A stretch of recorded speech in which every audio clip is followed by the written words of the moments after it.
Mayor, and thank you for holding this important hearing to highlight the impact that this border crisis is having on our communities and local counties.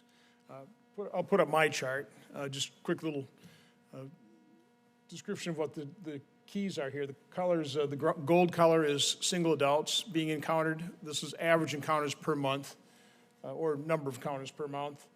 Blue is family units, and red is unaccompanied children. You'll notice back in 2014, I became chair of Homeland Security in, I guess, 2015. So I made multiple trips down the border. And first trips were during the border crisis of 2014, when President Obama declared it a humanitarian crisis when 2,000 people were being apprehended. Back then we called it apprehensions, because now we just call them encounters, because we encounter, process, and disperse.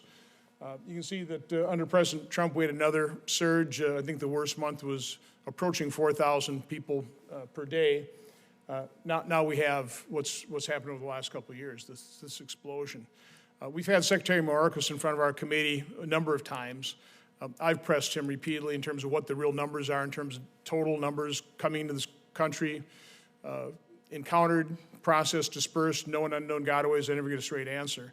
But I also ask him is, would you admit this is a crisis? And the most I've gotten out of it is he said it's a challenge.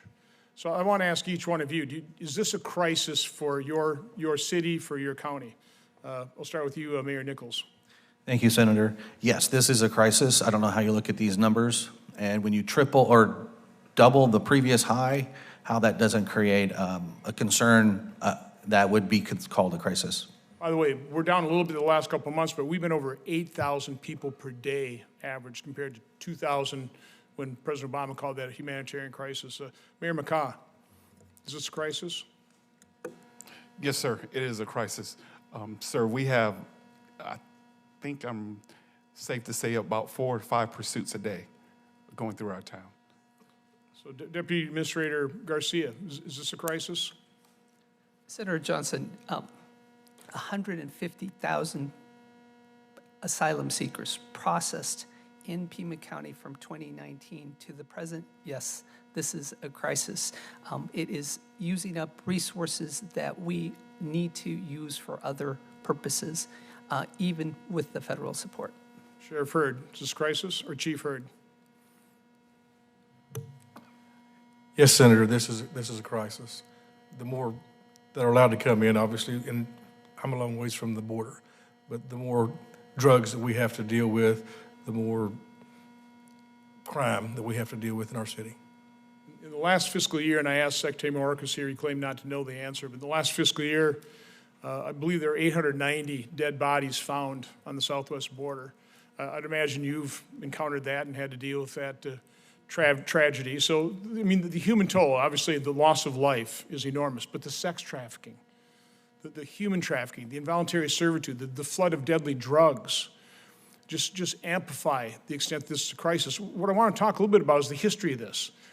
Back when I first started going down the border, back in the 2015, 16, 17, even during the 2019 crisis, I was surprised when I talked to local sheriffs, mayors, that it seems like most of the people coming across didn't linger.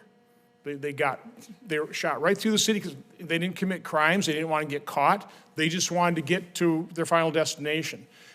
Is that the same thing happening now, or are they lingering? Is there more crime? I mean, can you, those of you who were in your positions back then in 2014 through 16, is there a difference today versus what it was the previous 2 peaks?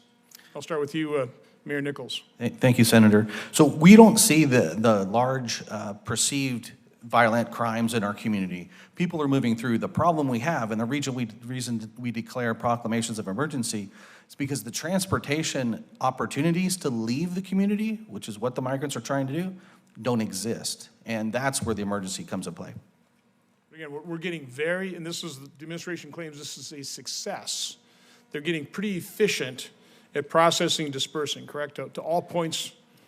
All points. That is correct. That is what I would say is a difference between 2014 and now, is in 2014 there was desire to stop the flow, and now it's looking to accommodate the flow. Is there any way we know who these people truly are? I mean, we obviously don't know who the known and unknown gotaways are, but even when you're processing people, last time I was down the border, the Customs Border Patrol were told they were given a goal of about 8 hours from first encounter to on a bus, on a plane, someplace headed throughout America. Mayor McCaw. Sir, your question is, sir? Do we know who these people are? Is there any possible way that we know who these folks are? So, sir, we do not know who these people are. Most of the people that we apprehend are young people, young adults, as young as 14 years old.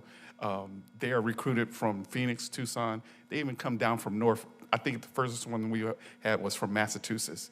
They get an app on their phone that is supported by, I guess, the cartel. They're given a point where to pick up their car, where to pick up the load, and head north. And all it's saying is just speed north to avoid the pursuits. So, Mr. Garcia, again, they're passing through your counties, your cities so quickly. Do you have evidence of the sex trafficking? I mean, I think it's pretty obvious. The Secretary had no idea the extent of it, but I don't know how these young women are paying off their human trafficking fees. I think we can only imagine the horror of it, but do you see evidence of that? Senator Johnson, it's a complicated question. I've been managing this on behalf of the county in some form or fashion since 2013 and have experienced some of the same things that you have. Currently, we do not see that kind of evidence, in part because we are very efficient about moving folks through the community. We have to rely on our federal partners to do the kinds of security clearances pre-release that they do. We are not in that business, so we trust that the individuals that are handed over to us in civil society are individuals who have undergone vetting. So, Chief Hurd, you're back away from the border, so you're where they're being dispersed to. Correct. One of the things I found quite disturbing is the stash houses. And some of these would be close to the border where they basically keep these people, they've kidnapped them. And they hold them for ransom to their relatives in Central America or Mexico, whatever.